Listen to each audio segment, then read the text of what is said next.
Welcome to Episode 6 of Truth and Consequences. I'm your host, Doug Poppa. I've decided to devote this episode to a very unique individual who rightfully deserves just a little bit of my time. A man whose character and integrity, in my opinion, is highly questionable. As is customary with my podcast, feel free to view the screenshots in this video. Las Vegas blogger Michael Zahara, who has ties to embattled Las Vegas Justice Court Judge Melanie Andress-Tobiasson, has advocated for the brutal murder of federal district court judge nominee Jennifer Togliatti. Togliatti was nominated by President Trump in October of last year for a position on the federal court for the District of Nevada. In a May 16, 2020 Facebook post, Zahara stated, quote, "One hopes that when Judge Jennifer Togliatti is deservedly brutally murdered." Later in the same post, Zahara wrote, "And Jennifer Togliatti is human garbage whose death will be celebrated across Spring Valley one day, and I will be one of the many celebrants." With no basis in fact or any corroborating evidence to support his claim, in true fashion, Zahara also accused Togliatti and Las Vegas attorney Dominic Gentile of splitting the $500,000 cash bond of a defendant in a case Togliatti had presided over and whom Gentile was representing. Zahara also made the remark concerning Dominic Gentile that the truly innocent never need to engage Gentile. Mrs. Zahara, so according to you, the truly innocent never need to hire Dominic Gentile. Well, here's a news flash for you, Zahara. Judge Tobiasson, who is currently under investigation by the Nevada Commission on Judicial Discipline for alleged violations of the Nevada Judicial Code and alleged involvement in criminal conduct, including purported murder plots, guess who her counsel of record is? You guess it, Zahara, Dominic Gentile. Zahara, so your friend Melanie Tobiasson, who you have admitted to numerous persons that you were providing advice to, has Dominic Gentile retained as her counsel, an attorney you say, quote, "the truly innocent never need to engage." Very interesting. Mike Zahara runs a blog that I will not name here. You can go online and find it, because in my opinion, it should only be looked at if one wants to print out some colorful toilet paper. On his blog and also on his Facebook page, Zahara has consistently defamed the integrity and character of anyone he sees fit. Zahara has been shut down on Facebook numerous times and is banned from Twitter the last time I looked. With the climate of hate, the shootings, attacks on politicians and celebrities being what it is in the country today, for anyone to advocate for the brutal murder of anyone, let alone a federal judge nominee, is troublesome in the least. It's not a joke, and there's no humor in any of that. The way it is today with some people, Zahara included, you just can't disagree with somebody's politics or viewpoints. You have to go all the way to the extreme and call for and/or hope for their murder. On April 27, 2020, Zahara on his blog set his sights on Nevada Governor Steve Sisolak. Zahara not only attacked Governor Sisolak but his entire family. Pointing to a posted picture of Adolf Hitler, Zahara wrote, quote, "Nevada fascist, toxic, progressive governor, Nazi Hitler Sisolak, and his entire family will soon die of Wuhan virus panic, and tens of millions will cheer this very necessary result and outcome." Zahara continues on with some distasteful comments about Sisolak's wife and daughters, which I will not repeat, so refer to the screenshot, and then says they, quote, "will all perish very soon." Zahara goes on, quote, "Sisolak is pure and simple human garbage, and he and his entire family will be missed by no one when they're all finally dead for their cause," unquote. This proves just how disgusting Zahara is as a human being, in my opinion. For anyone to wish for someone else to suffer and die such a horrible death from the coronavirus shows just how despicable one can be. If that wasn't bad enough, what Zahara wrote, he went further into the gutter and had to refer to the Holocaust as follows. Quote, "I've culled my 19,000 emails and have submitted 847 fully deserving of being loaded with their children onto their rail cars and to their concentration camp assignments," unquote. 11 million people lost their lives at the hands of the Nazis. Entire families were wiped off the face of the earth. It's incomprehensible that anyone would wish that onto another person and or even refer to the Holocaust in that context. But that is exactly what Mike Zahara did on April 27th. On May 14, 2020, also on his blog, Zahara posted a picture of Michigan Governor Gretchen Whitmer and made the following remarks. Soon to be publicly and deservedly executed, Michigan neo-Nazi Governor Gretchen Whitmer. Thankfully, Governor Whitmer of Michigan will be deservedly executed, becoming a martyr. Her public pronouncements have been dog-whistling to our toxic progressive worshippers to come out and brutally assassinate her, and she will never be vice president or see another elective office, unquote. On his Facebook page, Zahara made the following comments concerning the COVID-19 virus. I've already chosen which wife-beater, cutoffs, and flip-flops I'm going to wear to Chris Cuomo's funeral. Which Hollywood sports or political celebrity do you pray dies from Wuhan virus today? I'm not afraid to admit I'm very pleased about the high Wuhan virus tolls in sanctuary cities/states. Zahara's comments, in the least, are pretty disgusting. No doubt. On January 27, 2020, Mike Zahara posted on his Facebook page that I was, quote, a fraud and a charlatan, liar, and a thief too. Fired from every job and hasn't had a paid gig in years. Riviera bullshit he told us, also untrue. He was a security guard throwing out black guys when it got too black. Domestic violence multi-violator and super predatory stalker per his exes to me. He's human garbage detective, dirty double dealer. That's why he was played by Metro and the FBI here, where he is barred from returning to. He broke into mine, Tobiasson's, Connie Land's, and several other emails, which of course is a federal felony. Double up your privacy on the net, Bobby. He's creeping all of us and doesn't get paid by net-based platform he's on. Zahara is talking out of his ass, and he's full of shit. Zahara was messaging retired Las Vegas Metro detective Bobby Kinch on Facebook. Kinch replied to Zahara, making reference to Judge Tobiasson. Where do you get this info from? He reported exactly what Mel did to me, calling me wee hours in the a.m. and telling me how scared she was. Yet when I told her numerous times to stop going to bars, drinking and driving her supercars and burning out, and to make her profile as small as she can to avoid retaliation, she refused. There's no published info on Doug on any domestic abuse, etc. And if there were, it certainly would have leaked by now. Your experience with him is way different than anything anyone I know who has either met him or dealt with him. Zahara responded that the Baltimore Post-Examiner, the online media outlet, who at the time had published the stories I authored, almost 400 since 2015, was a phony paper. Then Zahara went on to say that I'm writing from Las Vegas, quote, drunk on his ass. On January 30th of this year, I posted the following on Facebook to reply to Zahara's lies and bullshit. Just to set the record straight, I don't drink alcohol, nor do I use any over-the-counter or prescription drugs. I have never been accused, arrested, charged, or convicted of any crime, anywhere. Obviously, I touched a nerve with certain individuals and stories that I have authored. Too bad if the truth hurts. There will come a time when those who use slander and libel will have the opportunity to prove what they say. Any jackass can call anyone a fraud, a charlatan, a thief, a liar, and human garbage. However, when it comes to gut check time, they fall flat on their face. What most likely they are referring to is their own reflection when they look in the mirror.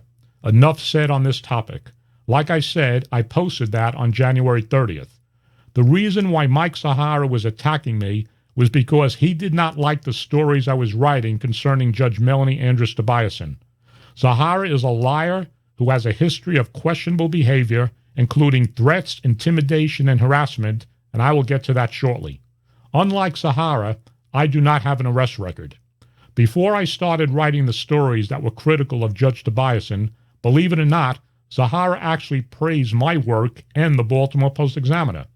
In 2017, he posted on his blog, quote, this guy's real name is Doug Poppa, and I've become a very big fan of his because he seems to be asking all the questions you want answers to about the Mandalay Bay Massacre. Zahara went on to say, quote, the very best keyboard bandit is this Doug Poppa from the Baltimore Post-Examiner, who has written 50-plus articles to date about the Mandalay Bay Massacre. He's the former resort security director, over at the old Riviera here, and he knows what he's talking and writing about. Follow Doug Poppa everywhere he is. Google, Facebook, Twitter, and LinkedIn. Zahara even posted a comment on one of my stories on the Baltimore Post-Examiner website. Quote, Mr. Poppa, you, sir, are the hero of 1 October, and I can't even begin to express our sincerest gratitude to you for all that you've done for all of us. Then on January 7, 2019, on his Facebook page, Zahara wrote, quote, high praise for the Riviera's former Doug Poppa with more than 150 stories and all of championship caliber reporting our own in-state media refuses to do. The Baltimore Post-Examiner, an all-star online production effort, is carrying the entirety of this enormous story all by themselves. Just to interject something here, I'm not the hero of 1 October, nowhere close. The heroes of the Las Vegas Massacre were the Las Vegas Metro police officers who ran through the gunfire to get into the Mandalay Bay Hotel and who saved lives that night, along with the emergency service workers and the civilians who put their own lives in danger to save others. They are the heroes of the Las Vegas Massacre. And by the way, I'm not referring to the coward cop who stood by 1 floor below and did nothing as the gunfire was wounding and killing the Route 91 concert goers and his own colleagues. You, sir, stood by on the 31st floor of the Mandalay Bay Hotel with 3 armed Mandalay Bay assistant hotel security supervisors plus your partner, 1 floor below, the 32nd floor, also where 3 Mandalay Bay hotel security officers who were armed also stood by, and you did absolutely nothing while people were being wounded and killed for almost 5 minutes. Mike Zahara has accused me for over a year of working with the FBI, the Las Vegas Metro Police, and the Police Criminal Intelligence Unit because, as he puts it, my stories are just too good. My stories are good, Zahara, because I have over 40 years of investigative experience. I wasn't writing stories on anybody's behalf, and I have been very critical of both the FBI and the Las Vegas Metro Police in many of my stories. The Las Vegas media were weak, to say the least, when it came to reporting on the Las Vegas Massacre, and that was very, very shameful. The local media acted more like a public relations firm for MGMRI and Sheriff Joe Lombardo. Currently, my new form for my independent investigative journalism is my podcast, Truth and Consequences. And once again, the Las Vegas media have reported nothing of substance on the unsolved 2016 Land Kaufman double homicide, criminal investigation, and the plight of Judge Melanie Andress-Tobiasson. None of this is newsworthy to them. I will continue to do what I do, and I don't give a damn if anyone likes it or not. Now back to Mike Zahara. Mike Zahara has accused me of stealing emails from himself, Judge Tobiasson, Connie Land, and many others. Wrong again, Zahara. I didn't steal anything. Apparently, you're not as intelligent as I thought you were. When I'm investigating a story, I ask persons involved whenever possible to forward me what documents, including emails and text messages, that they may have in order to vet and corroborate what they say. Such was the case with Connie Land and many others. I know you're not familiar with corroborating anything you do, Zahara, as you rely on rumor, innuendo, and unsubstantiated gossip, as I will prove shortly. Right now, let's discuss the email I believe you are referring to, which included, besides others, Judge Tobiasson and political operative/public relations person Ronnie Council. Somebody in that email chain forwarded me the email that you sent out on February 21st of 2019. Being that you raised the issue, let's examine that email. This is what you said in that email to several persons referring to Judge Tobiasson. Quote, "This was my plea to her today to get over herself and pass Poppa's writings. No reply yet. I think both stories are criminal intelligence's doing, both too good in the details within and very effective. And she had no comment, or Doug didn't ask, and that's not how it's done. If you can push buttons with her to get her back on track, it will be much appreciated, fellas." Now, in the email to Judge Tobiasson and Ronnie Council, Zahara told Tobiasson that the stories I wrote, quote, "could end your career and even disbar you," unquote. Quote, "You've done a number of things correctly, but a greater number of things incorrectly from the moment you went to the I-Team, Mel. You've screwed your own self, as all your current wounds are 100% self-inflicted. I sent you to Ronnie specifically because your story retelling leaves much to be desired, as she has my full confidence in her abilities," unquote. Referring to my stories, Zahara then told Tobiasson, quote, "that these two hit piece stories are from Metro's criminal intel," unquote. No, they weren't, Zahara. My stories were based on recorded interviews that I conducted and documentary evidence. If Tobiasson was taking to heart the bullshit that Zahara was telling her, then that could be half the problem here. Then Zahara reinforces what he just told Tobiasson, stating, quote, "Yes, 1,000 times yes. This is a Metro hit job on you. How could you not know that, and how could you not have expected it? Zahara, I don't know what kind of strong stuff you're smoking over at your place, but you're full of crap. You're not an investigator. You're a purveyor of gossip and unverified nonsense. If Zahara had this much influence over a sitting judge, it's not only sad, it's pathetic." Then Zahara keeps driving his point home to Judge Tobiasson. Metro and the FBI are doing backflips now to discredit you, and Doug's knocked out two pieces which are much more than unflattering to you, Judge. Start with the fresh start with Ronnie. I figured it would be a 4-meeting project to get your thoughts down, and probably all day on those 4 days. We don't need to be perfect. We need it consistent. You should have been able to address both stories in your sleep by being prepared for them. 3 days before Zahara sent the preceding email out, on February 18th of 2019, after my story was published that was titled, "Exclusive, Witness Claims Las Vegas Judge Melanie Andress-Tobiasson offered her a bribe to implicate innocent man in unsolved murder case," Zahara sent me an email stating the following, quote, "It smells like the Starkist tuna trawler just got back to dock with a full cargo in its hold. It reads very well and very nicely, and I wonder the damage you've done to and with Melanie. I also see this as the Vegas and Los Angeles Regional FBI directing damage bombs directly at Melanie." I believe that Ronnie Counsel was present in the hearing room when Judge Tobiasson was testifying before the Nevada Commission on Judicial Discipline in December of 2019. So on December 25th of 2019, I sent an email to Ronnie Counsel and stated that I would like to conduct an on-the-record interview with her concerning her professional association with Judge Tobiasson, as Mike Zahara had recommended her to Tobiasson, as he stated in that email. I never did receive a reply from Ronnie Counsel. I was interested why a sitting judge would need to hire a political operative / public relations person / whatever else Ronnie Counsel does to help her get her story straight. I was always of the belief that if one is telling the truth, you would not need another person to assist you in getting your story right. Let's take a closer look at Zahara's past. According to a May 12, 2006 Las Vegas Sun article titled "Ugly Side of Sheriff Race Surface," Mike Zahara was the campaign manager at the time for Las Vegas Metro Police Lieutenant Ron Williams, who was running against incumbent Sheriff Bill Young.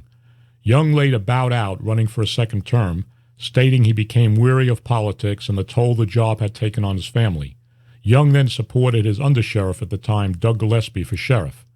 The article goes on to say that Zahara stated that the campaign believed that embarrassing information that they had obtained against Young was partially responsible for Young's withdrawal from the race. Young denounced what Zahara had said. According to the article, Zahara then acknowledged that the campaign had shifted focus and was now making similar charges against Gillespie, who Young had endorsed for sheriff.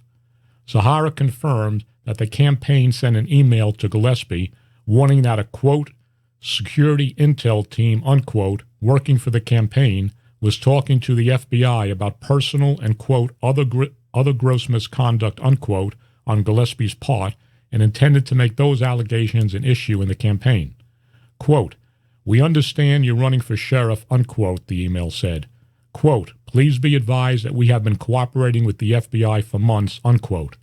The email suggested that Gillespie might want to inform his wife, quote, "before we go public with this information," unquote. Asked by the Las Vegas Sun at the time what evidence Williams had to support the personal misconduct allegation, Zahara said the campaign had it from, quote, "a solid source," unquote, but that it hadn't been confirmed. Let me interject something here for a minute, my opinion on this. What I see is Zahara's pattern of unconfirmed allegations that to me this story indicates intimidation and threats to achieve a personal goal. Now back to the article. The FBI, in response to an inquiry from the Las Vegas Sun at the time, said it did not give credence to the claims. An FBI Las Vegas field office spokesman said, quote, "The FBI is conducting no investigation related to Sheriff Young and/or Under Sheriff Gillespie," unquote.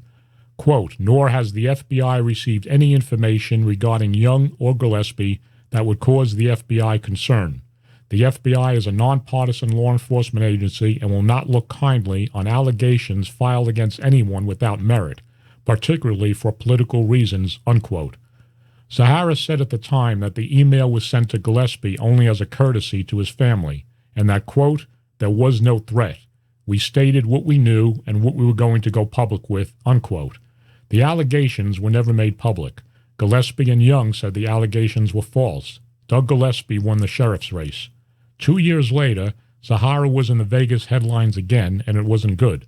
According to a July 24, 2008 Las Vegas Review-Journal article that was titled "Man Jailed in Extortion Bid Against Candidate," they described Zahara as a campaign consultant and former Democratic Party official who was arrested on charges he tried to extort a former assembly candidate.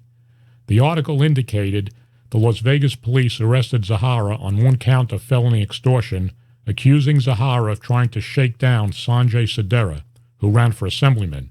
The police said Zahara threatened to tell people that Sedera committed IRS and mortgage fraud, among other things, unless Sedera paid him $5,250. Zahara wrote a letter that he was prepared to tell Sedera's family, business associates, and church members of his alleged misconduct, and wrote he would ask the IRS to audit him and the FBI to investigate him, according to the police report. Sedera found the letter taped to his front door and then went and reported to the police. Sedera said the allegations were baseless. The following year, 2009, the extortion charges were dropped against Zahara. In a January 20th, 2019 email that Zahara sent to me, he said that after his arrest hit the newspaper, a prominent Las Vegas attorney that he did not identify took him to lunch and told him to write about what he sees and hears, and that this attorney pushed a manila envelope to him, and when he got home and opened the envelope, he found $24,800 in cash inside the envelope, and Zahara said that's how his blog was born. Here's my opinion on that.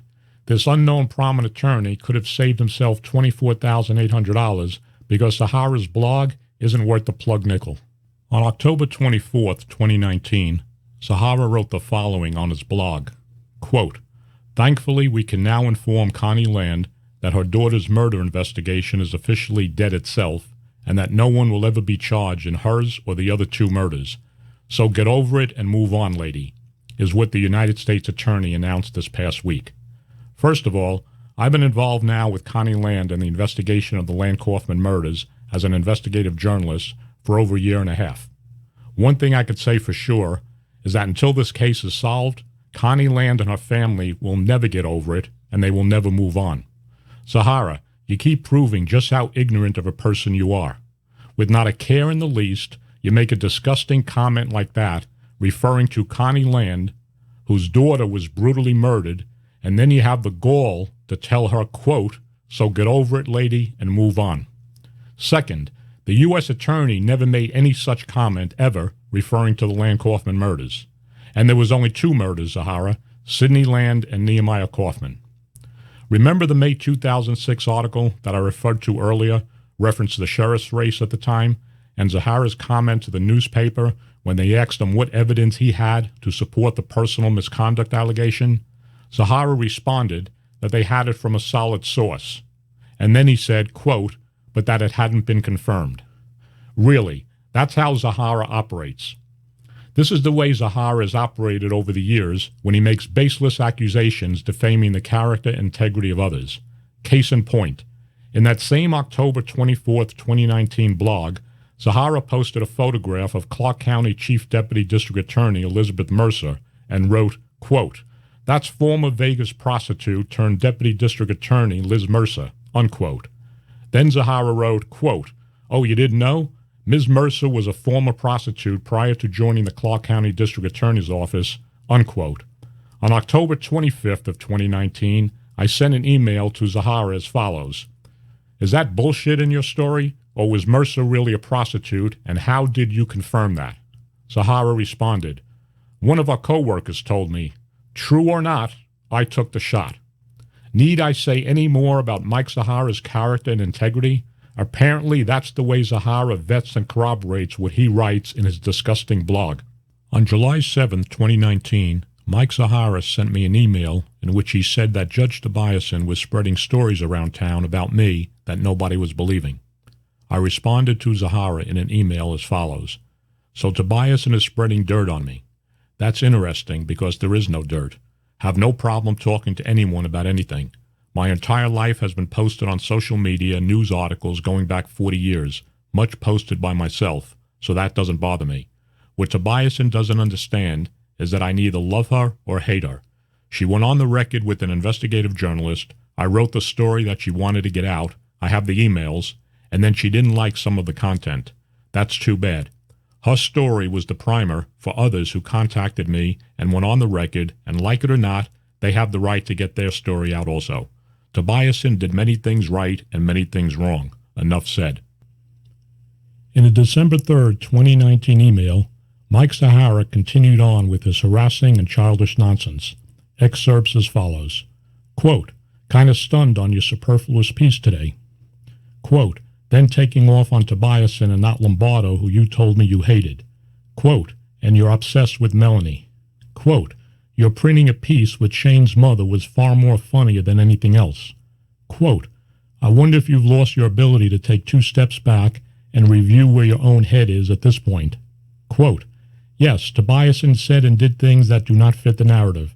She wishes her daughter's involvement with and long friendships with many of these persons to not be portrayed to the public. Quote, that Dana Gentry indulged her to such a degree was not helpful to those wishes ever coming true for her.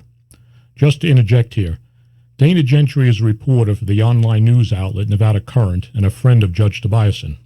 Also, when Judge Tobiasson told Connie Land in 2017 to turn over all her communication messages with Las Vegas Metro Homicide Detective Mitchell Dorsch to her, one of those text messages concerning Detective Dorsch ended up in a July 2018 Nevada Current article written by Dana Gentry. Connie Land didn't provide that text message to Gentry, and I believe neither did Detective Dorsch. It's no secret that Judge Tobiasson didn't like Dorsch, as Tobiasson has made several unfavorable comments about Detective Dorsch that I exposed in several articles. As for Zahara talking about my article with Shane Valentine's mother, why he thought that article was funny is beyond me. In the December 2019 email to Connie Land, Zahara wrote, quote, I wondered if Doug had played both me and Melanie because I'm the only person who used the word vigilante in my writings about the judge, and I don't see Mom's Valentine as having the word in her vocabulary. This is my response to that. First, I found Mrs. Valentine to be a very polite and well-spoken lady during my interview with her. And furthermore, Zahara, she did call Judge Tobiasson a vigilante, whether you believe what I wrote or not. And on that note, I could care less what you think about my investigative work, something you know nothing about. Zahara, your friend Dana Gentry was standing adjacent to me on October 3, 2019, while I was interviewing Mrs. Valentine outside the Parole Board building. Gentry even interrupted my interview with Mrs. Valentine to introduce herself, which I thought at the time was unprofessional. You don't interrupt someone when they're conducting an interview. Not that I have to prove anything to Zahara, but here are a few excerpts from my interview with Mrs. Valentine that was the basis for my story. She also told me that she threatened Shane with his attorney. I don't know what attorney it was. Bill Terry. Was it Bill Terry? Her, and she's on a mission she's on a witch hunt for Shane, and she shouldn't be anything involved with him because she had a daughter that, had some involvement somehow. And you know what? Yeah, so she's been on a witch hunt for him. She should be shamed, and she's a judge. It's just a farce. It's a total farce that this is happening, period. And I mean, she's going around like a vigilante. Are you Mr. Poppa? Yes. Dana Gentry. Nice to meet you. Now back to Zahara's December 3rd, 2019 email. Speaking of Judge Tobiasson's daughter, Zahara wrote, quote, Sarah is no innocent here. Then he says, Missing, of course, is her other parent, and his complete silence is the most bizarre aspect of Mel's telling of this tale, because he's not just any parent, but also a long-serving, highly regarded retired sergeant in Metro, and you never pressed her about him. I asked her within many email correspondences about him and their marriage health throughout all of this, and was never answered.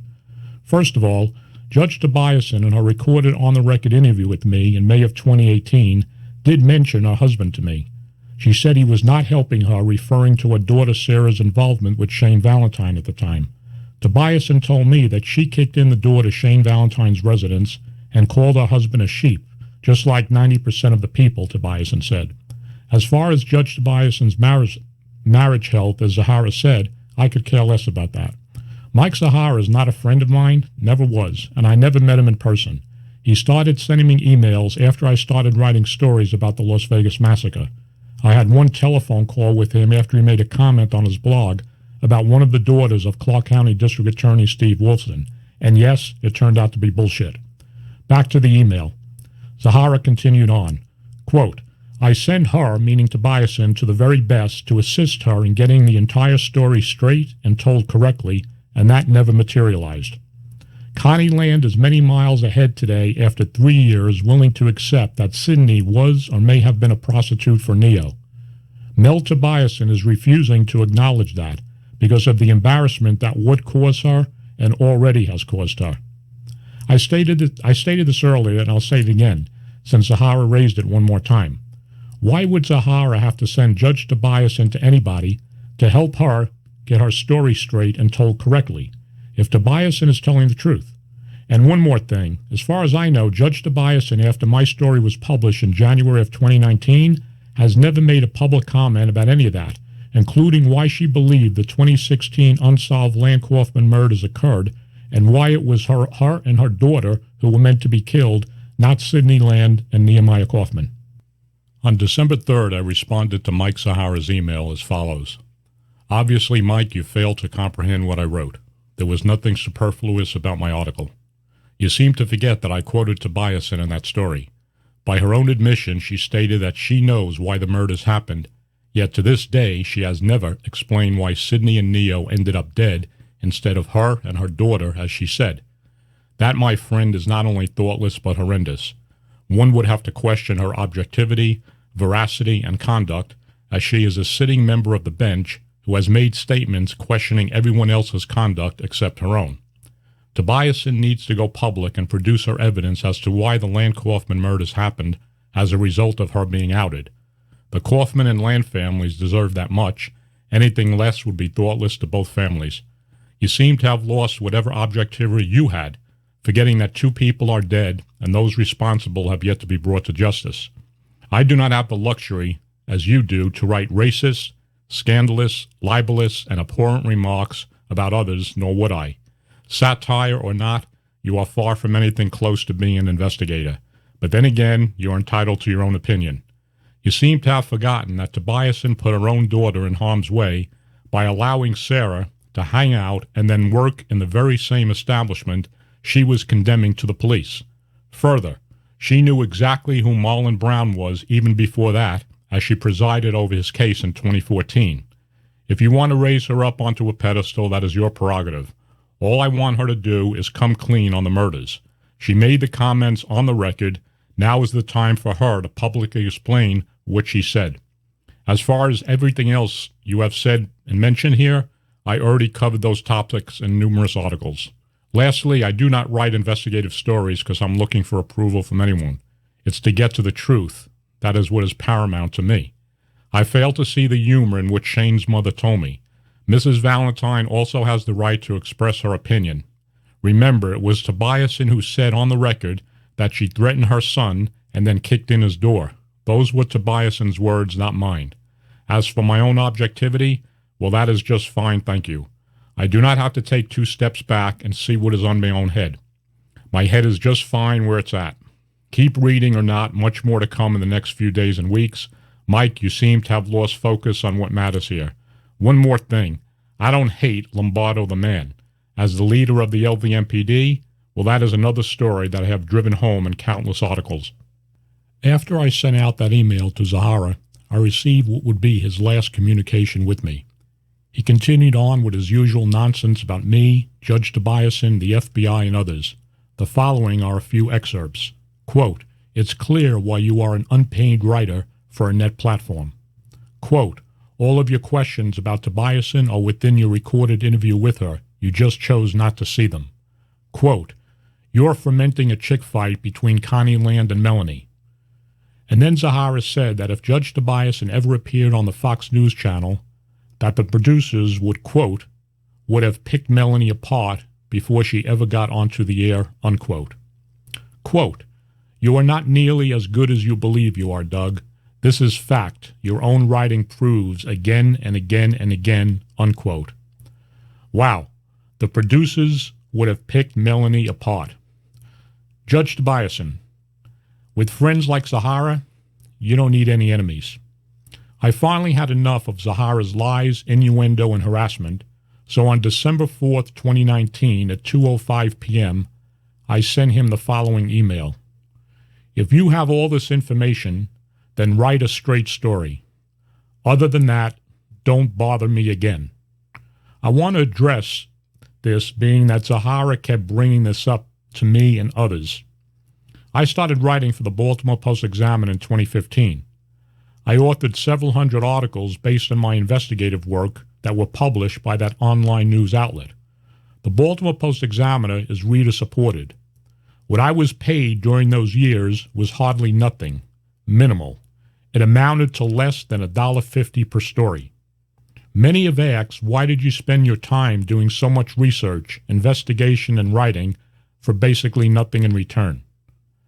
Well, I'll tell you, not everything in life is about money. Sometimes the best reward is a simple thank you, and there have been many of those. In one's life, you acquire a set of skills resulting from your various careers.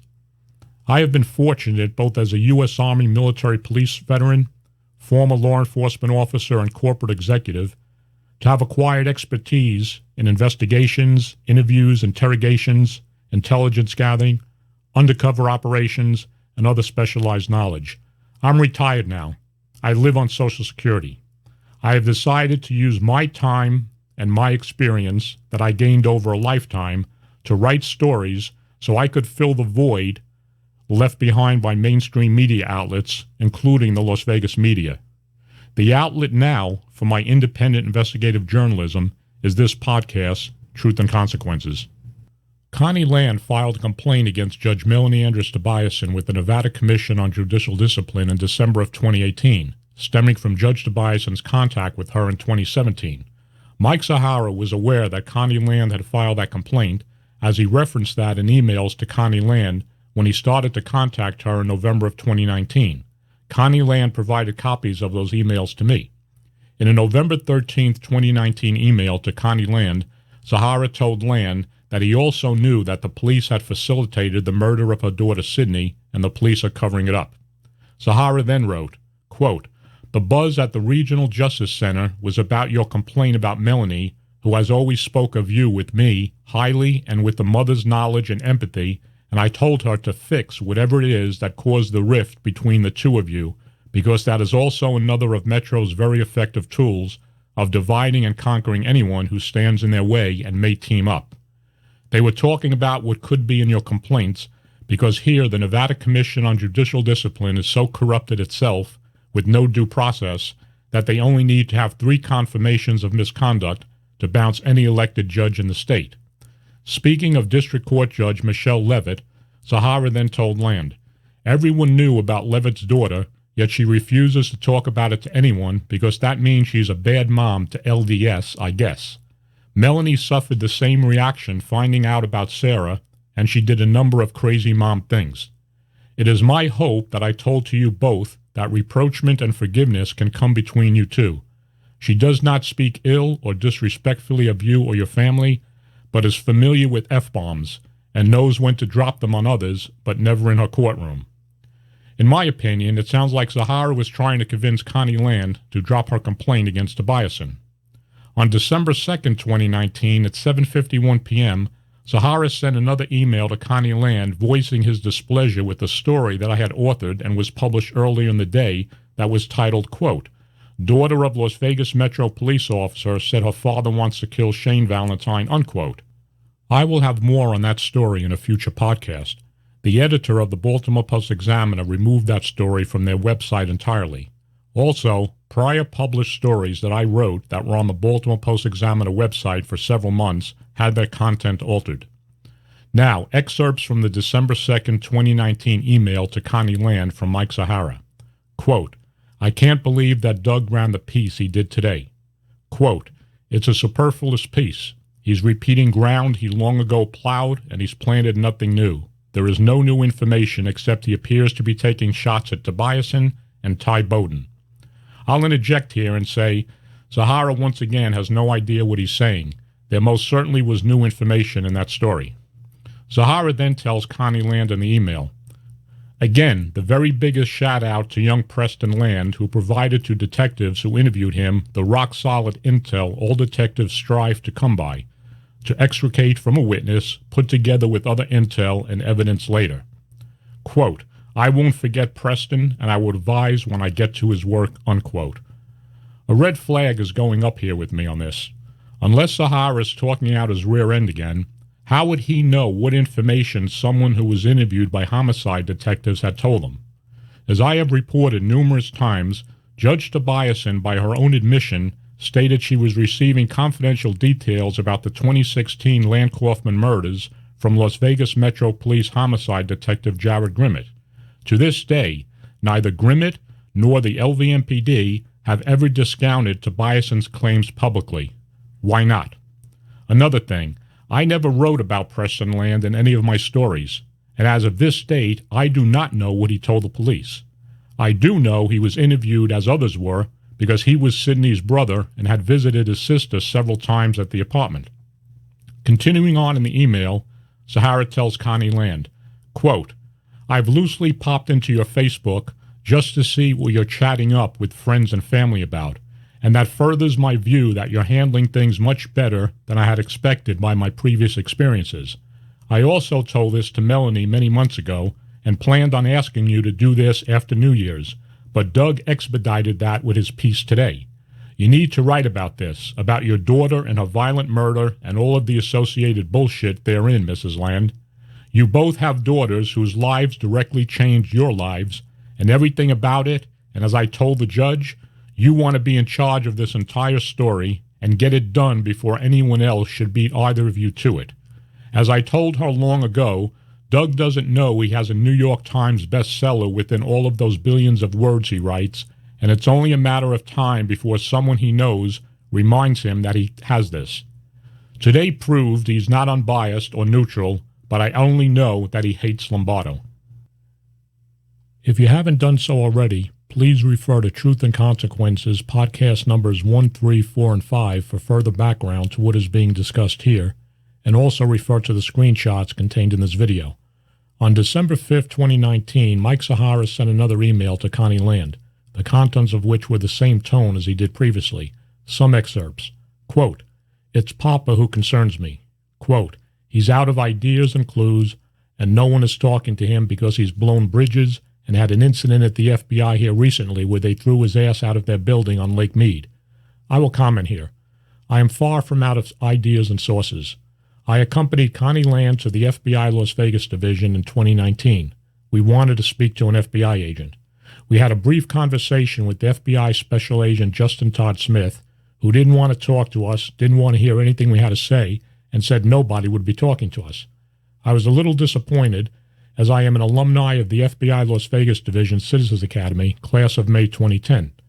Also, in March 2011, while Director of Security and Surveillance at the Riviera Hotel and Casino, I was presented with an award from then FBI Director Robert Mueller for exceptional service in the public interest for assisting FBI counterintelligence agents in several investigations. I had a national security clearance at that time, and another one a few years later when I went to work for the U.S. Department of Homeland Security.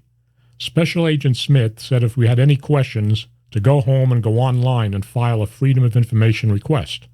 Nobody threw my ass out of the building, as Zahara said. By the way, even though I knew that an FOI request was not a question and answer forum, I went ahead with it. A few weeks later, I received a reply that the request was denied. More on that in a future podcast. Now back to Zahara's email to Connie Land. Quote, he promises to keep firing at Mel, meaning Judge Tobiasson, which is stupid considering she's exhausted her value by refusing to talk about her husband and is seeking to protect Sarah.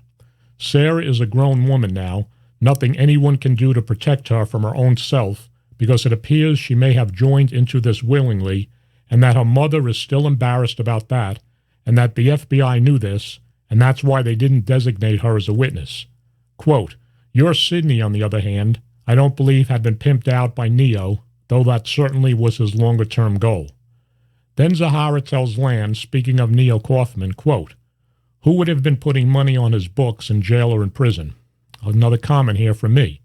Neo Kaufman was never in jail or prison, Zahara, as far as I know. Another quote from that same email where Zahara shows his racial bias. To Connie Land, he says, you have to consider interracial dating too, which our generation would not be as willing as her generation to explore, and that's the uncomfortable truth.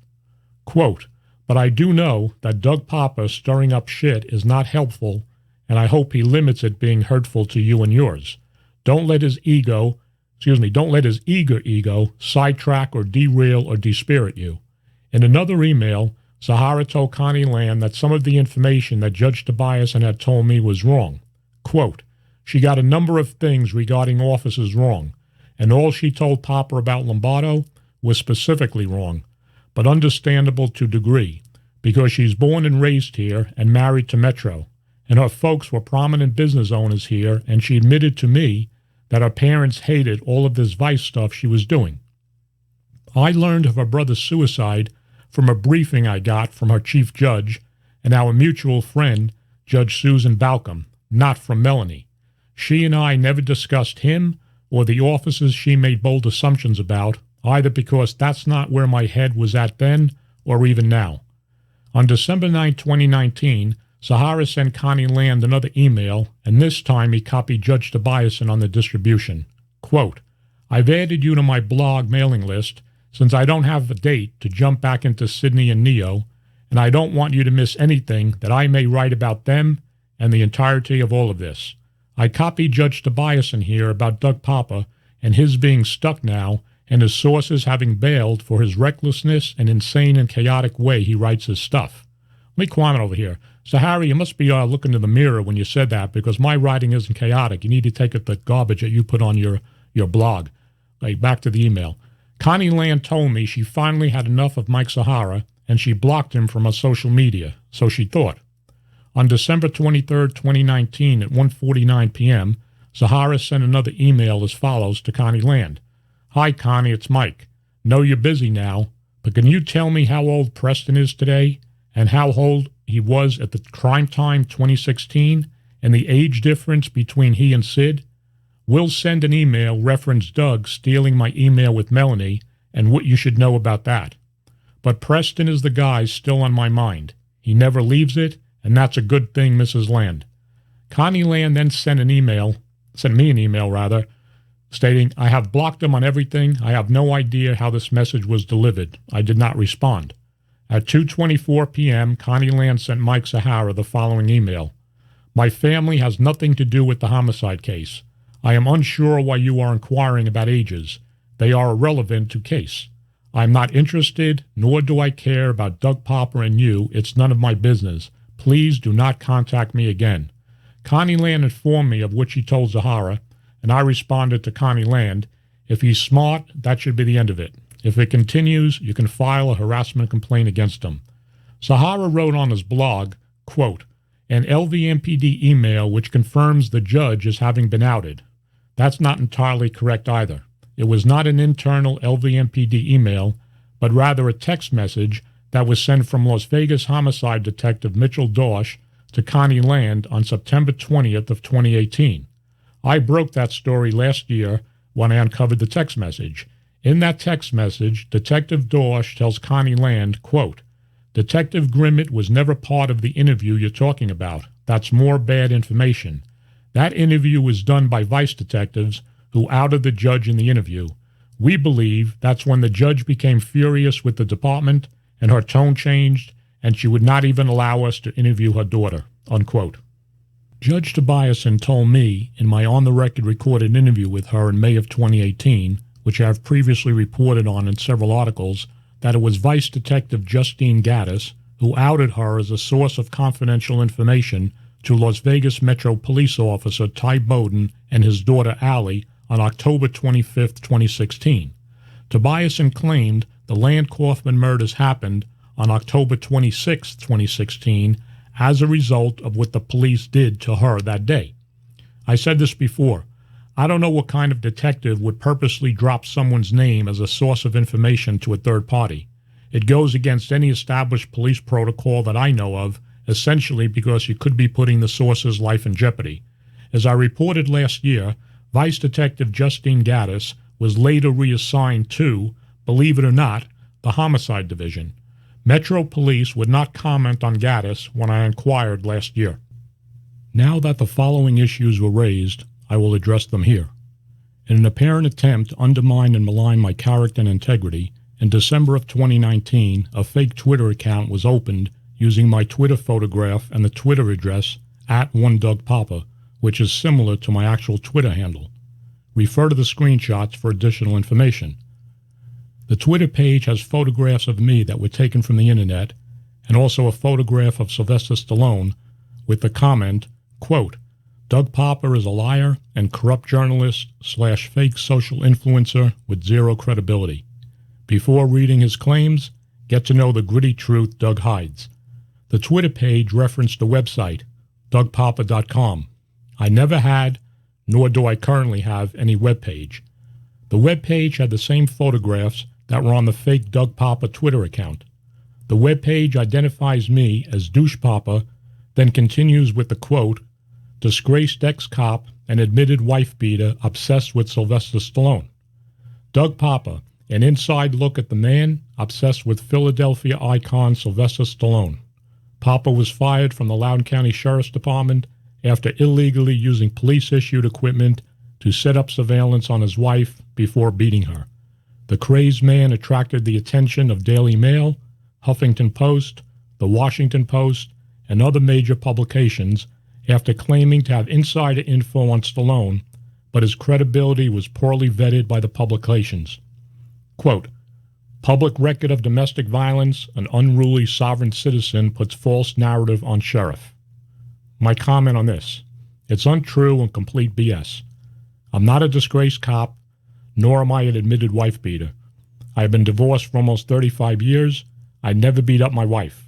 I am not obsessed with Sylvester Stallone, although I did author several articles on Stallone back in 2015 and 2016, and I never claimed to have insider info on Stallone. It was no claim, it was fact, and my stories are always vetted, as I will describe in a few minutes.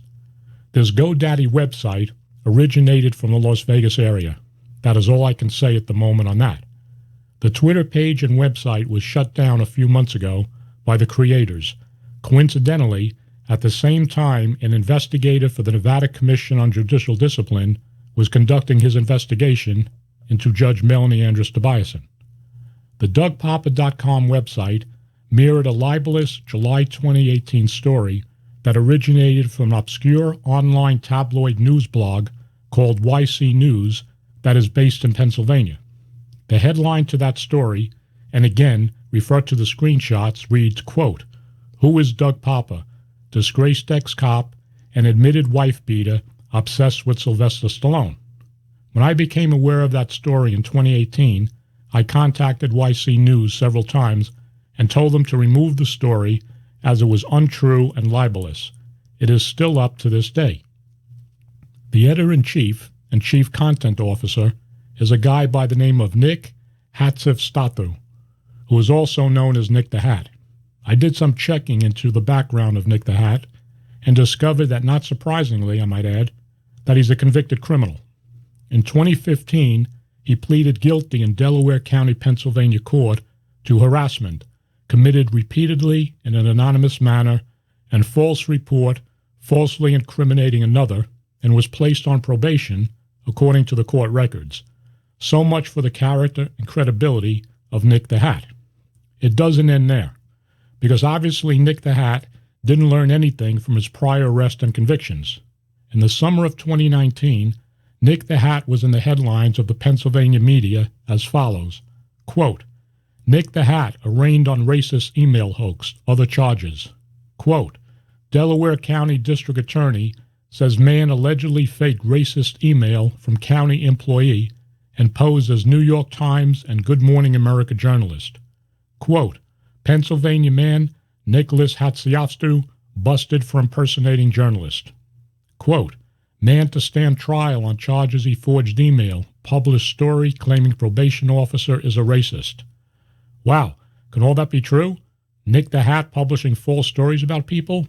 Couldn't be. Quote, prosecutors said he has a rap sheet that includes using a burner phone to make prank phone calls, doctoring videos from rappers Ice-T and Snoop Dogg as false evidence, and using forged paperwork to obtain a vehicle license plate that identifies him as a journalist. I will identify him as Nick the Lion Dirtbag, who has zero credibility. According to Delaware County court records, Nick the Liar is facing 17 criminal counts, including felony charges of tampering with public records / information and forgery, altering writing. Good luck, Nick. Couldn't happen to a nicer guy. You will be hearing from me again in the future. Obviously, Nick the Hat was not happy with the stories I wrote on Stallone, for reasons I do not know. Regardless, he targeted me and published an untrue and libelous story that he refuses to take down. If there is an attorney in the Philadelphia area who would like to contact me, feel free to do so. In 2015, I obtained legal documents from a source concerning a secret settlement agreement that was made in 1987 between Sylvester Stallone and his half-sister Tony Ann Felitti. One of the documents that I obtained was a draft of a verified complaint that was to be filed in U.S. District Court for the Southern District of New York in 1987, indicating that Felitti was requesting a trial by jury and asking for damages in excess of $25 million. The statement, dated June 29, 1987, read in part that Felitti was bringing the action against Stallone for damages sustained as a result of his sexual assaults on her over an 8-year period from 1979 through 1987. According to the agreement, Stallone denied and continued to deny and dispute all the claims of wrongdoing. The action never made it to court. According to the documents I obtained, which were verified by a source close to the family, in addition to a lump sum of $2 million, Stallone agreed to pay Felitti $50,000 for medical bills and psychiatric care every year for the remainder of her life, in addition to monthly payments of $16,666. As part of the settlement agreement, secret audio recordings, allegedly conversations between Stallone and Felitti that could have bolstered her claims of abuse, had to be destroyed as part of the settlement agreement. Tony Ann Felitti succumbed to lung cancer in 2012. I also obtained a copy of the $2 million check that was paid to Tony Ann Felitti. My story was published by the Baltimore Post-Examiner in September of 2015. In 2016, I obtained from a police source a copy of a 12-page 1986 Las Vegas Metropolitan Police Department police report indicating that Sylvester Stallone and his then bodyguard Michael DeLuca were suspects in a possible sexual assault of a 16-year-old female at the then Las Vegas Hilton Hotel. The report I obtained had the names of the victim and other persons who were interviewed by the police redacted. The source who gave me the report did not identify any of the names to me. I knew the copy of the report to be genuine, as I interviewed a police source who was familiar with the investigation. Through my investigation, I located both the victim and other persons who had knowledge of the incident. I interviewed the victim, who was now a 46-year-old woman. The details of what happened to her, as she relayed them to me, corroborated what I had read in the police report. She gave me permission to publish her story, with the caveat that I keep her name secret. I honored her request. The Baltimore Post-Examiner published my story in February of 2016. Keep in mind that the police report was filed at the time the incident occurred in 1986, and the victim never publicly spoke about it until I made contact with her over 30 years later. In 2017, Alan Butterfield, a journalist with the UK-based Daily Mail, contacted me and stated he wanted to do a follow-up story to the one I had done the previous year. Butterfield requested a copy of the report, which I provided to him. Butterfield independently vetted the police report on his own, as one would expect any reputable journalist to do. The Daily Mail published their story, including a copy of the report that I had provided to them, and placed their watermark on the report. The Daily Mail reported in their story that retired Las Vegas Metro Police Department Detective Sergeant John Simolovich, who was head of the sexual assault unit at the time the incident happened, confirmed that the copy of the police report that I had given Butterfield was in fact a true copy of the original police report. In 2017, I was also interviewed by KTNV 13 Action News in Las Vegas about the story I had authored. They also requested a copy of the report, which I provided to them. They also independently verified the report. Here is an audio excerpt of the November 2017 KTNV News Report. Celebrities have stayed at the hotel and casino that's now known as the Westgate. Tonight, though, we're taking you back to 1986 when it was the Las Vegas Hilton. That's when police investigated an alleged sexual assault involving a 16-year-old girl and a major Hollywood star, Sylvester Stallone. After more than 30 years, those allegations are just coming to light. 13 Action News reporter Brian Callahan is live near the Westgate with more on why that case never moved forward. Brian. Well, Steve, the now 31-year-old report is from when Stallone was filming a movie here at the hotel that was then known as the Hilton. The 16-year-old at the center of the investigation telling police she was invited up to his 27th floor room after hanging around the set for several days. Disturbing allegations. That's how those who have read the 30-year-old Metro Police report describe the allegations against Sylvester Stallone. Doug Poppa uncovered the report more than a year ago. The reports obtained by Poppa span 3 days and detail a sexual relationship between the 16-year-old, Stallone, and the star's bodyguard, with the 16-year-old telling detectives that Stallone told her, quote, they were both married men and that she could not tell anybody about the incident, and if she did, that they would have to beat her head in. The teen declined to press charges repeatedly, despite detectives noting that she was extremely emotional. Years later, Poppa says she's still dealing with those emotions. 13 Action News crime and safety expert Randy Sutton says it's clear the reports provided by Poppa are authentic. Sutton noted because the teen refused to prosecute, detectives never interviewed Stallone or his bodyguard, something he says would be done if the same allegations were made today. It would have been handled very differently. And a representative for Stallone called the allegations ridiculous, completely false, adding it never happened. The 13 Action News crime and safety expert who authenticated the police report I had provided to KTNV is retired Las Vegas Metropolitan Police Department Lieutenant Randy Sutton. If you wish to review the entire 1986 police report that I had obtained, refer to the screenshots. I've been divorced for almost 35 years. That being said, the comments that were made by both Michael Zahara and Nick the Hat, who are both two peas in the same pod and are of the same questionable character and integrity, are untrue. I will briefly address those here. I have no record of domestic violence, nor have ever been charged, arrested, or convicted of any crime in my life. I never once assaulted my ex-wife or anybody else I had a relationship with. Her attorney at the time put a bunch of nonsense in the divorce papers that I contested as follows. My attorney wrote, the allegations contained in paragraphs numbered 6 and 7 of the Bill of Complaint are denied, and by way of further answer, defendant affirmatively states that he never once been guilty of cruel treatment or mistreatment of the complainant, that he never physically assaulted the complainant, nor attempted nor threatened to physically assault or abuse the complaint. There was no evidence that I'd ever done it because I didn't do it. What I didn't know at the time was that she was having an affair with another man, until I later caught her in the act.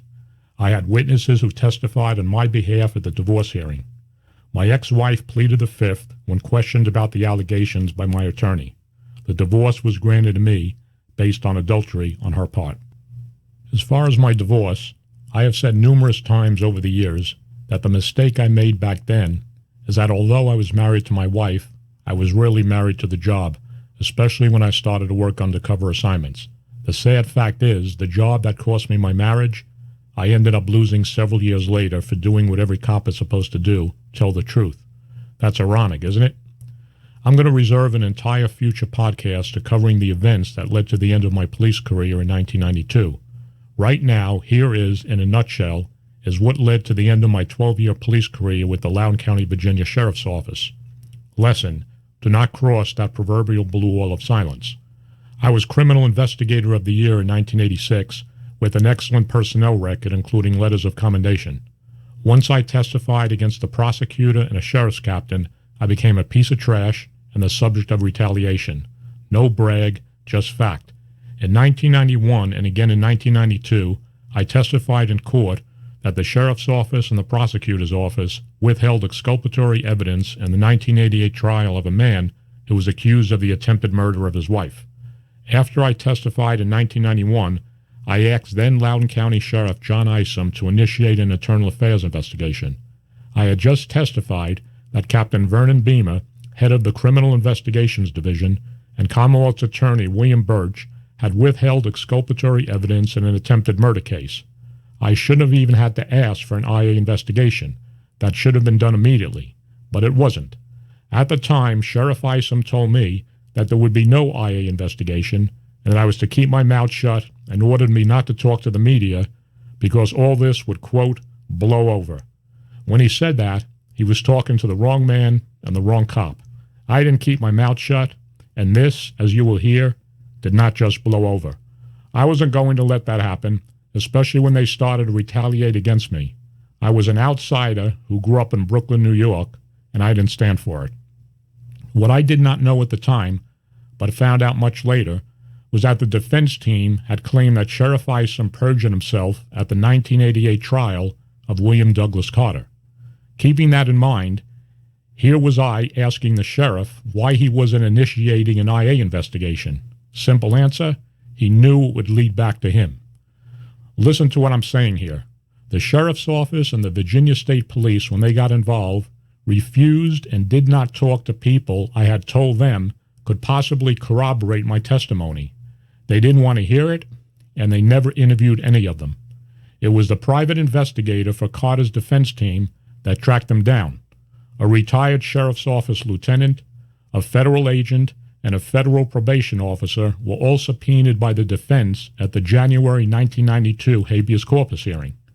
After I testified in January 1992, and prior to the judge making his decision, Senior Virginian Assistant Attorney General John Russell and Assistant Attorney General Robert Condon, who handled the habeas corpus hearing, made the following comments to journalist Carolyn Green from the Leesburg Today newspaper. Russell said, quote, "We were gathering facts to dispute Poppa's allegations, not support them." Condon said, quote, "It wasn't to our benefit to prove Poppa's allegations." To this day, those are two of the most horrendous statements that I ever heard coming out of the mouth of anyone connected to the criminal justice system. The Virginia Attorney General's office at the time weren't interested in finding out whether a man did not receive a fair trial because evidence that should have been turned over to the defense wasn't. In other words, they didn't care about getting to the truth. Here is the February 6, 1992 decision of then-retired Circuit Court Judge Arthur Sinclair, who was appointed to hear the habeas corpus motion in the William Douglas Carter case. Again, refer to the screenshots as I am reciting excerpts in the interest of time. Quote, "The shadow of a doubt is cast upon Investigator Poppa's testimony by the former Mrs. Carter, by Captain Beamer of the Sheriff's Office, and by Commonwealth's Attorney Birch, if not by others.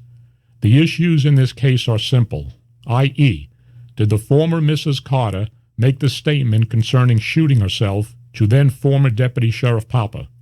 Was the statement, if true, exculpatory, and did Poppa apprise members of the Sheriff's Department and the prosecutor prior to trial?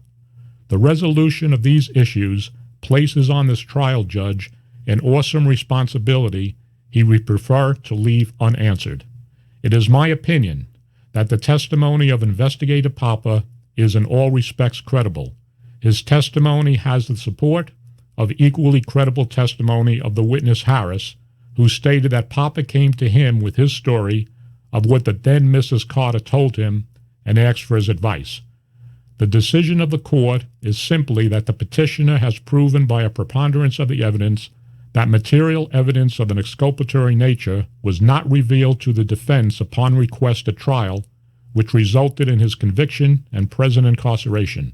He's entitled to have another jury at another trial consider that evidence. The writ of habeas corpus is granted, and the petitioner shall be released from confinement subject to his execution of a bond. I have plenty of support from citizens of Loudoun County, among others. Going back into my archives, here are a few examples. Thomas Murtaugh, attorney at law. Please accept my sincere appreciation for your courageous decision to come forward with information. Whether the defendant is ultimately convicted or cleared, he deserves a fair trial in which all the relevant evidence is presented to a jury. Alan Kerr, business owner. I would trust a good cop with my life. There are all too few good cops, but in my estimation, you certainly qualify as a good one. Charlie Skaggs, Loudoun County Board of Supervisors, Dulles District. I know that sheriffs in Virginia are damn near in the same class as congressmen in their exemptions from the laws that govern the rest of us. Like many other citizens in our community, I have followed your story with great interest. I believe that every public servant has an obligation to live by a standard of conduct that precludes even the perception that a conflict of interest exists between the public interest and private interest. I believe you have upheld this code of conduct to the highest standards, in spite of the great personal cost. It is refreshing to see people who reject sycophantic behavior and display some spine. This fact has not gone unnoticed in our community. My personal belief that you are a victim of a kill-the-messenger reaction on the part of certain officials in the county to protect themselves is one that is shared by many of my friends, including those on the Board of Supervisors. In July of 1992, I testified at the retrial of William Douglas Carter in Loudoun County Circuit Court. William Douglas Carter was found not guilty. On February 17, 1992, an article was published by Washington Post columnist Steve Toomey titled "The Strong Arm of the Law." An excerpt from his article is as follows.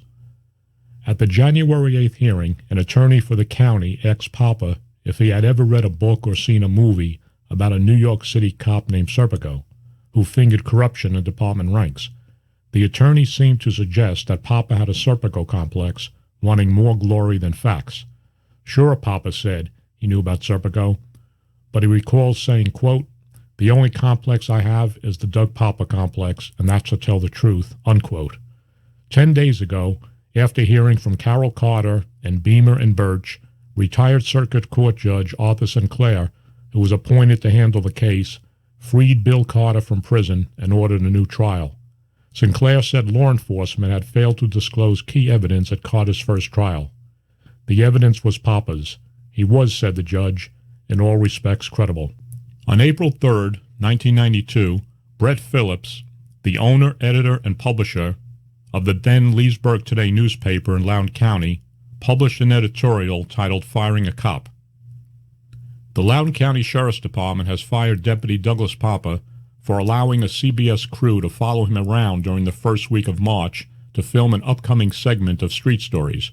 We wonder what would have happened to Poppa if he had arrested an entire network film crew for standing on public property. He'd probably have been fired for that too, which says a lot about the way in which this guy has been handled by his superiors from the outset. Firing Poppa for being filmed from the public right-of-way while serving a document at a private residence is a real oddity when juxtaposed with the Sheriff's Department's seasonal habit of calling in the press, including film crews, to barge into private citizens' homes during drug raids. Poppa was also charged with refusing to stop talking to the press about an ongoing criminal investigation. Actually, what he was talking about was his claim that the authorities were trashing his reputation for testifying that he had given those same authorities information in a criminal case which should have been turned over to the defense. Throughout this process with Poppa, senior members of the Sheriff's Department have made derogatory statements to this newspaper impugning the man's character, mental state, and use of prescription medicines. They'd never come right out on the record with their comments, but would dangle them and then retreat behind no comment when it came gut check time. Poppa gets canned, however, for openly charging that his bosses neither supported him when he came forward nor attempted to find out who was telling the truth by holding an internal affairs investigation about his allegations, one which would have put both Poppa and the deputy to whom he supposedly gave information on a polygraph. Instead, the administration has concentrated its efforts on forcing Poppa to stop talking to the press by holding 2 internal affairs investigations over, of all things, his talking to the press. Why was the administration so determined to hammer him rather than address the very testimony which started this whole thing? Didn't it ever occur to the administration that Poppa went to the press because he believed his career was being ruined? Because he felt he had nowhere else to go to protect himself? The superior who gave Poppa an order to prevent the CBS crew from following him may very well have issued an order conflicting with the wide range of state and federal laws. How about that possibility as a starting point for a more interesting and perhaps telling internal affairs investigation? If Doug Poppa is the buffoon his supervisors make him out to be, they sure seem to have accidentally made him appear to be a cop who was railroaded for telling what he believed to be the truth, even if that information had turned out to have no bearing on the outcome of the original case. I must make further comment here of Brett Phillips, the owner, editor, and publisher of the then Leesburg Today newspaper, who wrote that April 3, 1992 editorial I just read. In 1991, after speaking with Brett and one of his journalists, Carolyn Green, Brett started the ball rolling, publishing one story after another on what I was going through. Carolyn Green kept digging and digging, and she wouldn't stop. Brett, along with Carolyn, were relentless in the paper's investigative stories, attacking the local prosecutor and the sheriff's department in a quest to get to the truth. What I didn't know at the time, and found out 25 years later, that Brett was literally putting his Leesburg Today newspaper in jeopardy. He was being pressured to back down from the stories about the prosecutor's office and the sheriff's department that he was publishing. Brett never did back down. I have so much respect and admiration for both of them for what they did for me. Brett started the ball rolling, and other newspapers, the Loudoun Times-Mirror and the Washington Post, followed suit. Carolyn Green passed away in February of 2017. Brett Phillips passed away in September of 2019. Peter Arundel, the owner and publisher of the Loudoun Times-Mirror, wrote a tribute to Brett after he passed away, titled Brett Phillips in Appreciation. Here is an excerpt. More than a decade later, 1988, Brett rallied a group of local investors to launch Leesburg Today, competing directly with our family-owned Loudoun Times-Mirror. Among the reasons for the startup was his belief that the community needed an alternative paper in design, content, and opinion. He shared with us an abiding respect for watchdog journalism and lamented after he sold Leesburg Today in 2006 that the paper buckled from its original purpose. There was a stand-up example of Brett's doggedness when he covered a local story in 1991 about a sheriff's deputy named Doug Poppa, who had testified in court that a local prosecutor and a sheriff's captain had withheld exculpatory evidence during the trial of a man who was later convicted of attempted murder. The prosecutor and sheriff's department attacked and threatened Poppa. Brett relentlessly pursued the truth, while his own investors pressured him to back off the story. Brett didn't cave, ultimately restoring the good name of Poppa. After I lost my job in April of 1992, in June of 1992, I was approached by a former lieutenant from the Loudoun County Sheriff's Office who wanted to recruit me into a plot with him and others to kidnap an heir to the DuPont fortune. He said that my prior experience in undercover and surveillance operations would be valuable to them. I immediately reported the contact with him to an FBI special agent who was involved in the investigation of the sheriff's office at the time. I was later asked by the FBI to infiltrate the group in an undercover capacity and obtain evidence against the conspirators, which I agreed to do. On June 10, 1994, I received a letter from Assistant United States Attorney for the Eastern District of Virginia, Lawrence Lizer, as follows. I am an Assistant United States Attorney for the Eastern District of Virginia and have been a prosecutor since 1975. During those years, I have had the pleasure and honor of working with a large number of federal, state, and local law enforcement officers. I believe that my experience as a prosecutor, as well as my contact with law enforcement personnel, gives me a good insight into the qualities that are necessary to be an effective law enforcement officer. In 1992, I was assigned a case that involved the proactive investigation of a group of men who were plotting to kidnap an heir to the DuPont fortune. Due to a unique set of circumstances at the time, Doug Poppa was in a position to be made aware of this kidnapping scheme. He immediately reported his knowledge to the Federal Bureau of Investigation and was asked to work with them as a cooperating individual. This was no small request, since it demanded some degree of risk and a considerable amount of time by Mr. Poppa. Nonetheless, Doug never once hesitated to commit himself to this investigation. As a result, court-authorized wiretaps were installed, and the investigation was brought to a successful conclusion. As a result of that case, I got to know Doug Poppa both professionally and as an individual. I can say without any hesitation whatsoever that Doug is one of the most scrupulous law enforcement officers I have ever met. Time and again, he has stepped forward to do the right thing, even when it was not in his best interest to do so. Doug is a man of many qualities, as well as a professional, effective, and successful law enforcement officer. His integrity and honesty are beyond reproach. I would be proud to work with him on any investigation/prosecution. I know that he would work tirelessly, professionally, and very effectively on any case to which he was assigned. Doug is a truly talented, gifted law enforcement officer who, in my opinion, would complement the staff of any police department or law enforcement agency. I would be more than willing to further discuss Doug Poppa with any interested party. I can be reached at the United States Attorney's Office for the Eastern District of Virginia.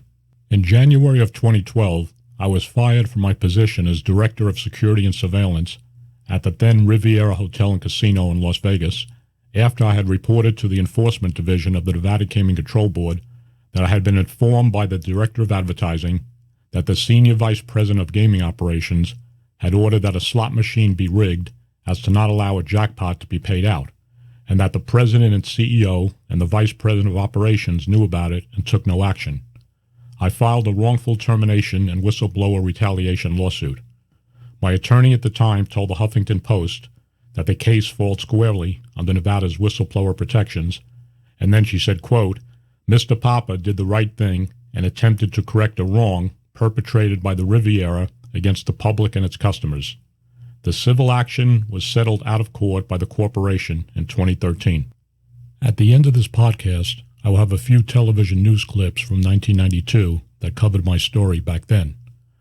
I authored over 135 stories on the October 1st, 2017 Las Vegas Massacre, the worst mass shooting in American history to date, more than any other investigative journalist in the country, and broke many stories resulting from my investigative efforts.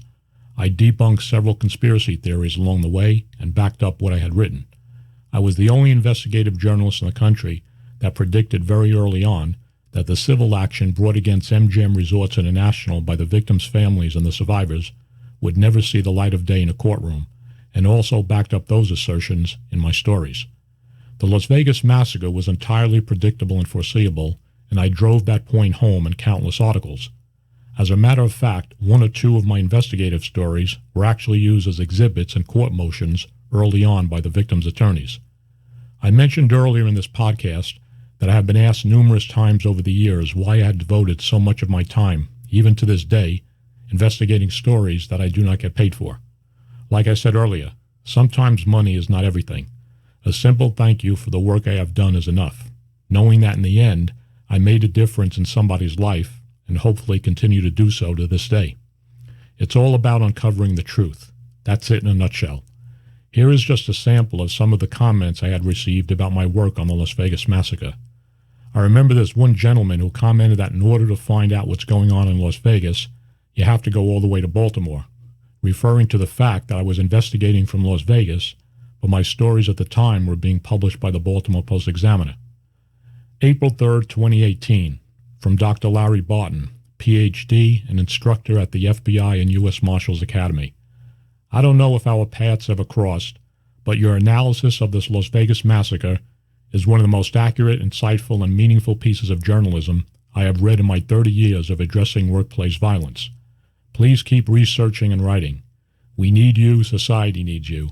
The cover-up about MGM and the other properties, the cone of silence, is itself reckless if no more. Thank you for your incredible efforts. June 4th, 2018, Mr. Glenn Klinker. Thank you, Doug Poppa, for your articles.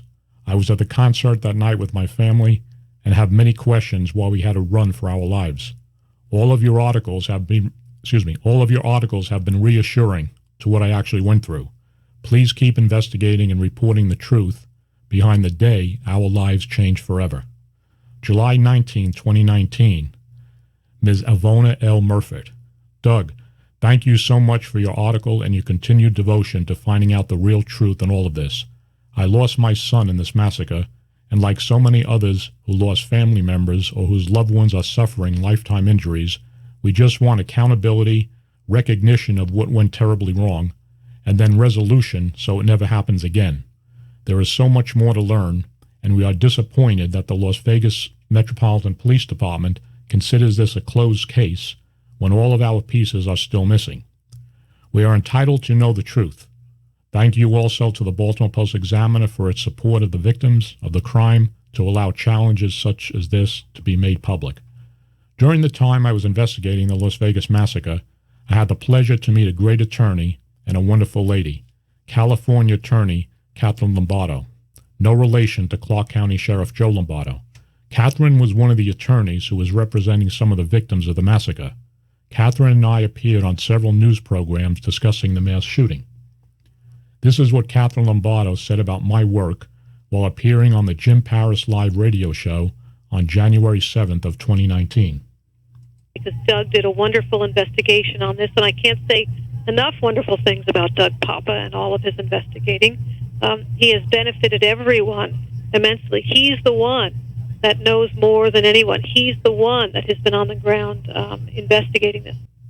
Sadly, Catherine Lombardo lost her battle with cancer and passed away on September 18, 2019 at the age of 54. Journalism is about informing the community. The public has a right to know what's going on behind the scenes. That edict has taken a backseat way too many times by the so-called professional mainstream media. Independent investigative journalism is rapidly taking a front seat in this country today. Yes, there's a lot of nonsense out there, but there are decent independent investigative journalists, like myself, who want nothing but to uncover the truth and report on the stories that other news outlets refuse to do for whatever reason. Some closing comments before I close out this episode. In episode number 5, I talked about the Nevada Commission on Judicial Discipline releasing to Judge Tobiasson and her counsel their entire investigative file, including all audio tapes of those who were interviewed by the Commission's investigator and other evidence against Tobiasson. I am dismayed as to why all that was turned over to Tobiasson, considering the fact that no formal statement of charges has been filed against the judge, and Tobiasson hasn't even answered the complaint at this time, but now she has all the evidence against her. I never heard of turning over discovery material before charges are filed. On July 1st, Dominic Gentile, Tobiasson's attorney, filed a motion with the Supreme Court of Nevada, at which states that they did not request the discovery yet. On July 6th, I contacted Gentile and asked him about the document he filed. Gentile said the law is ambiguous and that the commission can do as they please from one case to another, and they want the court to make the decision on the interpretation of the law, the way I understand what he said. On July 8th, I called the commission in Carson City and had some questions. However, the spokeslady said they couldn't comment on anything except that they followed the legal procedure. On July 10th, I sent the following media request to the FBI Las Vegas Division and the Las Vegas Metropolitan Police Department. Good morning. The Nevada Commission on Judicial Discipline and court records filed with the Supreme Court of Nevada has alleged that Las Vegas Justice Court Judge Melanie Andress-Tobiasson is involved in criminal conduct, including purported murder plots. These are serious allegations. Being that the NCJD is not a law enforcement agency, are the criminal allegations against Judge Tobiasson being investigated by the Las Vegas Metropolitan Police Department, the Las Vegas Division of the Federal Bureau of Investigation, and/or a joint investigation by the LVMPD and the FBI? If so, is it the Criminal Intelligence Unit of the LVMPD that would be tasked with this investigation, either solely or jointly with the FBI? And I said I would appreciate a comment by the end of business day on July 10th, and if that time was insufficient for them to respond, a response by you at a time convenient is acceptable. It's July 16th, and as I expected, I received no reply either from the LVMPD or the FBI. It is my opinion that Zahara's harassment of Connie Land was intentional, as he knew that she could be a potential witness against Judge Tobiasson, as Connie Land filed a complaint against the judge. On information and belief, Connie Land may not have been the only potential witness against Tobiasson that Zahara has harassed. I didn't intend to revisit my past, including my lifetime of work in this podcast. It was originally to be focused only on Mike Zahara. However, it all seemed to fall in place, and I will not let anyone go unchallenged if they feel it necessary to question my character, integrity, or a lifetime's worth of work. A word to the wise. Get this straight. You come after me and question what I have done in my life, I'll come after you in kind, except my ammunition will be the facts. Mike Zahara, as you heard earlier in this podcast, stated he told Judge Tobiasson that what I wrote about her could get her removed from the bench and disbarred. Have no fear, Zahara. Should the day come that Judge Tobiasson loses her job, fear not. She can always become a sheep herder and round up 90% of the sheep in the country. Today, the top cop who put his badge on the line for justice. Poppa's secret got this man, William Carter, out of prison and overturned his conviction on charges he shot his wife. I was elated, of course, but then as he testified, I was somewhat concerned for him, because I knew that they were probably going to crucify that man. Sure enough, Doug Poppa was targeted for a 10-day suspension by his own department for defying superiors and talking to the media. This Brooklyn-born street fighter wouldn't back down. But after Carter was convicted, rumors spread through the sheriff's office that he had been railroaded. The whispers tormented Poppa. I didn't know if my information had come out at the trial. Okay, I didn't know how much evidence they had against this guy. Maybe they didn't need my statement. 4 years later, William Carter's lawyers were in this court seeking a new trial. When Doug Poppa heard that, he decided he couldn't live with himself unless he spoke out. This time, he contacted the defense. They deliberately withheld evidence that should have been given to my defense attorneys. That's one of the areas where we differ. I recall it was sometime after the trial that Doug mentioned that he'd had contact with the victim in the Carter case. But this November, the court believed Doug Poppa. Oh my goodness, is this the reception committee? And on Valentine's Day, William Carter was released on a $50,000 bond and given a new trial. My goodness, I feel great. It's a great feeling. It was a beautiful day today. God smiled on me because he gave us a great day to get your freedom, isn't it? However, things aren't so great for Doug Poppa. His 10-day suspension began the next Monday. 16 years in combined law enforcement is the first time I've been suspended. To be suspended for something that I didn't do is pretty lousy. We asked Sheriff John Isom if that suspension wasn't retaliation. I don't have any comment on it. Doesn't Doug Poppa have a right to defend himself in the industry?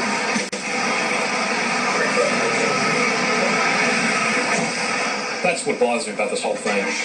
The message you're sending is, see, we did it, Doug. You don't come out, you don't buck the system. No matter what the reason is, you just can basically keep your mouth shut. Knowing the consequences, would you do it all again? Somebody asked me out the other day, and I was ticked off, and I said, no, I probably wouldn't. But if I wouldn't do it all over again, I would take the badge and I would leave it on somebody's desk and get out of police work. Because the day I can't tell the truth because somebody's pressuring me, and the day the system doesn't want me to tell the truth because somebody's pressuring me, is the day I leave the badge on the desk and walk away. Good evening and welcome to Street Stories. I'm Ed Bradley. Take you to Virginia, where a police officer says he went from being outspoken to being an outcast. It stinks.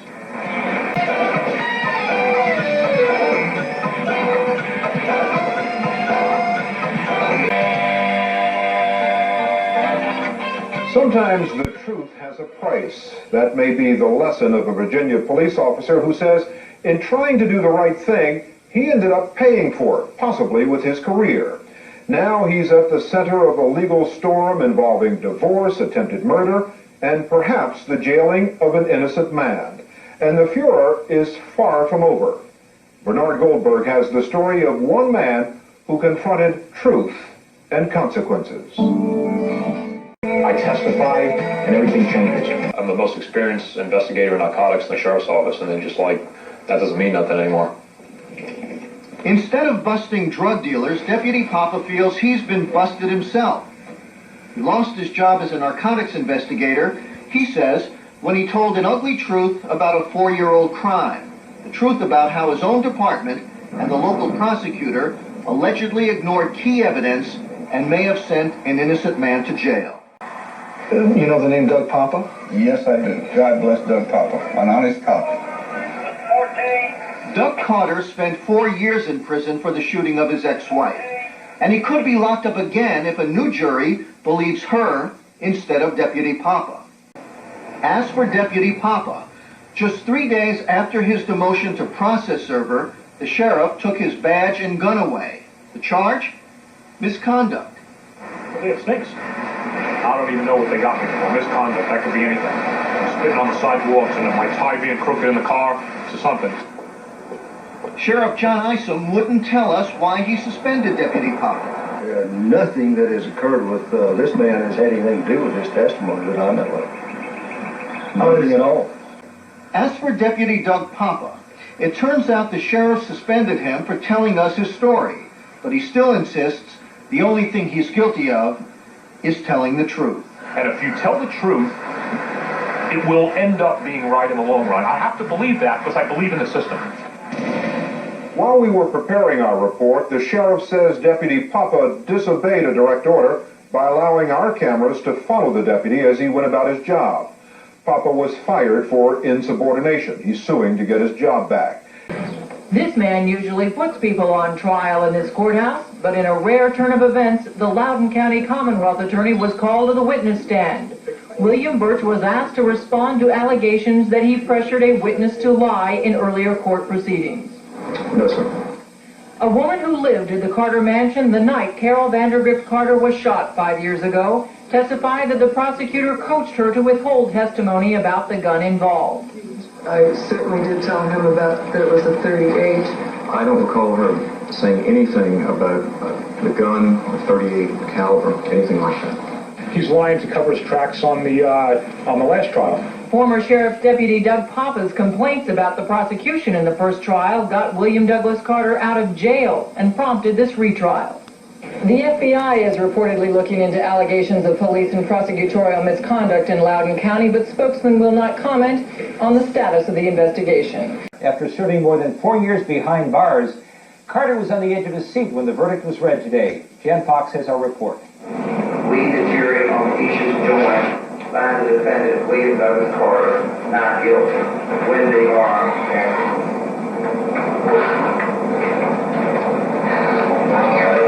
After he audibly thanked the jury, Douglas Carter could not contain himself. The tears flowed.